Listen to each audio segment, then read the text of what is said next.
firman Tuhan yang kita akan ambil pada hari ini. Mari kita bacakan daripada Matius pasal yang ke-14, ayatnya yang ke-22 sampai ayatnya yang ke-33. Matius pasal yang ke-14, ayat yang ke-22 sampai ayatnya yang ke-33. Saya coba bacakan dan kita ikuti bersama-sama. Judul perikopnya adalah Yesus berjalan di atas air. Ayat ke-22. Sesudah itu Yesus segera memerintahkan murid-muridnya naik ke perahu dan mendahuluinya ke seberang. Sementara itu ia menyuruh orang banyak pulang. Dan setelah orang banyak itu disuruhnya pulang, Yesus naik ke atas bukit untuk berdoa seorang diri. Ketika hari sudah malam, ia sendirian di situ. Ayat 24. Perahu murid-muridnya sudah beberapa mil jauhnya dari pantai dan diombang-ambing gelombang karena angin sakal. Kira-kira jam 3 malam, datanglah Yesus kepada mereka berjalan di atas air. Ketika murid-muridnya melihat dia berjalan di atas air, mereka terkejut dan berseru, "Itu hantu!" Lalu berteriak-teriak karena takut. Tetapi segera Yesus berkata kepada mereka, "Tenanglah, aku ini, jangan takut." Lalu Petrus berseru dan menjawab dia, "Tuhan, apabila engkau itu, suruhlah aku datang kepadamu dan berjalan di atas air." Kata Yesus, "Datanglah." Maka Petrus turun dari perahu dan berjalan di atas air mendapatkan Yesus. Ayat ke-30. Tetapi ketika dirasakannya tiupan angin, takutlah ia dan mulai tenggelamlah, lalu berteriak, "Tuhan, tolonglah aku." Ayat 31. Segera Yesus mengulurkan tangannya, memegang dia dan berkata, "Hai orang yang kurang percaya, mengapa engkau bimbang?" Ayat ke-32. Lalu mereka naik ke atas perahu dan angin pun reda. Ayat 33. Dan orang-orang yang ada di perahu menyembah dia, katanya, "Sesungguhnya engkau adalah anak Allah." Di dalam ayat yang ke-22 berkata, sesudah itu Yesus segera memerintahkan. Sesudah apa? Sesudah pembagian roti, pemberian makan 5.000 orang. Roti dibagi-bagikan kepada orang, satu mujizat yang luar biasa, menyatakan kuasa Allah yang luar biasa kepada orang Israel dan kepada murid-muridnya. Bagaimana kuasa Tuhan itu sangat dahsyat dan sangat hebat. Dia memberikan makan 5.000 orang hanya dari 5 roti dan 2 ikan. Sesudah itu Yesus memerintahkan murid-muridnya. Kenapa dia memerintahkan murid-muridnya? Di dalam ayat ini, kalau kita baca di dalam Yohanes pasal 5 ayat 6 berkata bahwa Yesus mau dijadikan raja di bangsa Israel oleh karena roti itu. Tetapi karena Yesus tahu hal itu, jangan sampai murid-muridnya terkontaminasi dengan hal ini, ikutan berpartisipasi dengan yang datang pada saat itu yang roti dikasih. Yesus memerintahkan murid-muridnya pergi lebih dahulu ke laut, mendahului dia untuk pergi. Lalu Yesus melakukan apa? Pada saat itu Yesus datang ke bukit, naik ke bukit dan berdoa. Sesuatu yang luar biasa yang kita pelajari daripada Yesus yang hebat itu, sekalipun dia Tuhan, masih tetap membina hubungan, membangun hubungan dengan Tuhan. Bagaimana dia membangun hubungannya dengan Tuhan? Dia datang sendirian, dia cari tempat yang sepi, dia cari tempat yang benar-benar bisa untuk membangun hubungan yang intim dengan Tuhan itu sendiri. Caranya dia datang supaya mendengar Tuhan, supaya bisa intim dengan Tuhan, supaya rohnya terbangun dan ada kekuatan yang luar biasa di dalam diri si Yesus ini dalam menghadapi badai di depannya. Kalau kata saya, membangun hubungan atau saat teduh dengan Tuhan sebelum ada kejadian, sebelum ada badai di depan, kita harus membangun membangun hubungan dengan Tuhan atau saat teduh dengan Tuhan. Yesus melakukan hal itu, dan juga di dalam ayat-ayat berikutnya, pasal-pasal berikutnya akan berbicara bagaimana Yesus membangun hubungan sendirian dengan Tuhan. Dan di dalam ayat ke-23, dan setelah orang banyak itu disuruhnya pulang, Yesus naik ke atas bukit untuk berdoa seorang diri. Ketika hari sudah malam, ia sendirian di situ. Perahu murid-muridnya sudah beberapa mil jauhnya dari pantai, diombang-ambing oleh gelombang karena angin sakal. Ikut Yesus tidak pernah menjaminkan ada di dalam ketenangan.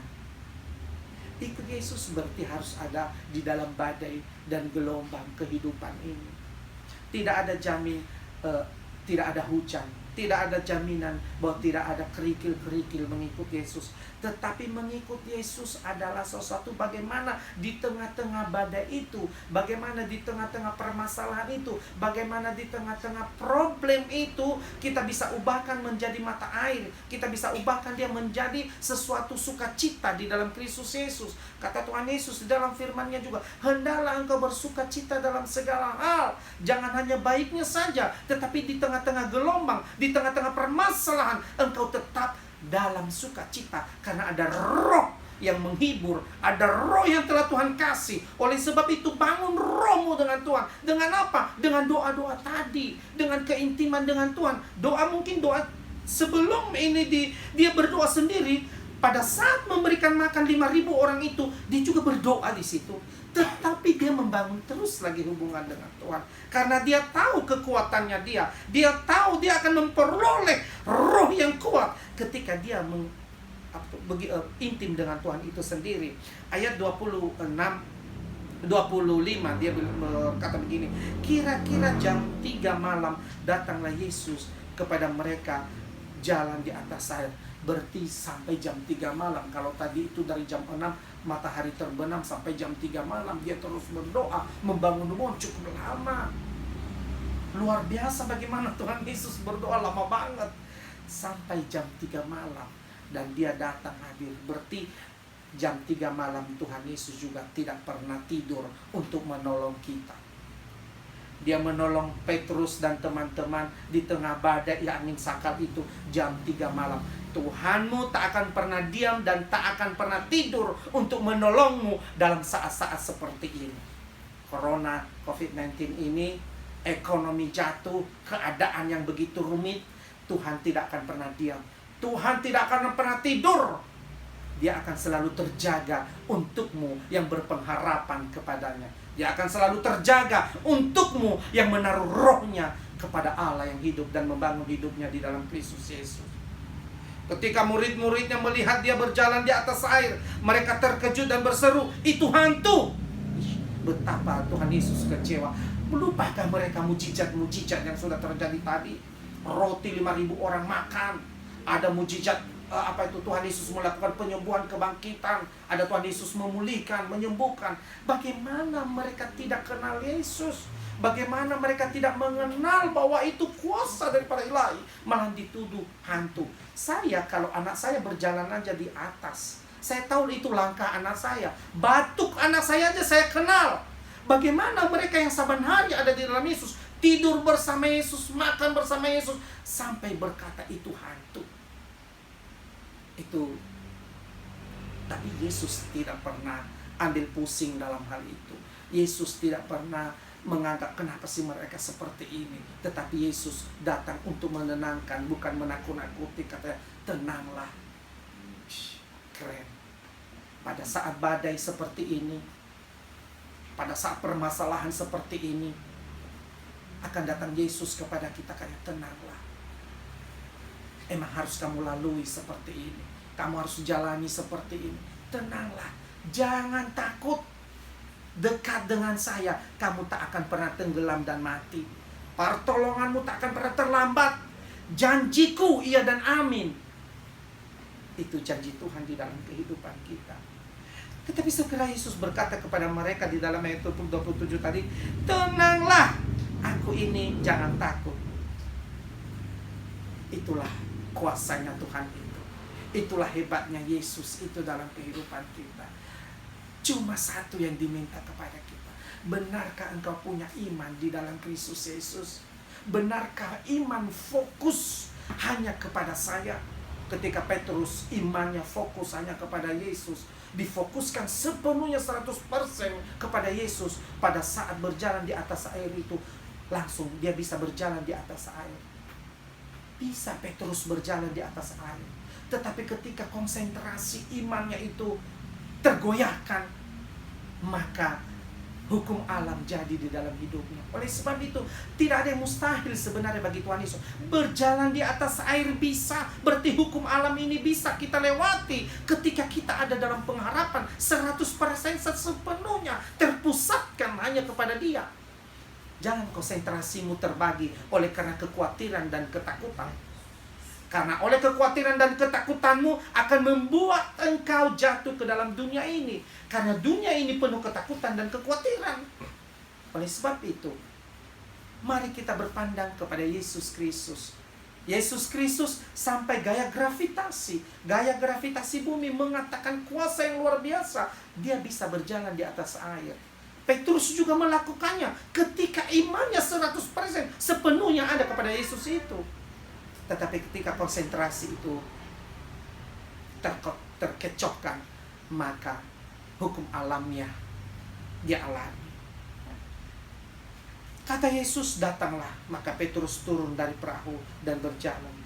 Ini juga iman yang membutuhkan suatu keberanian, yang membutuhkan suatu kepercayaan yang luar biasa untuk berjalan di atas air itu.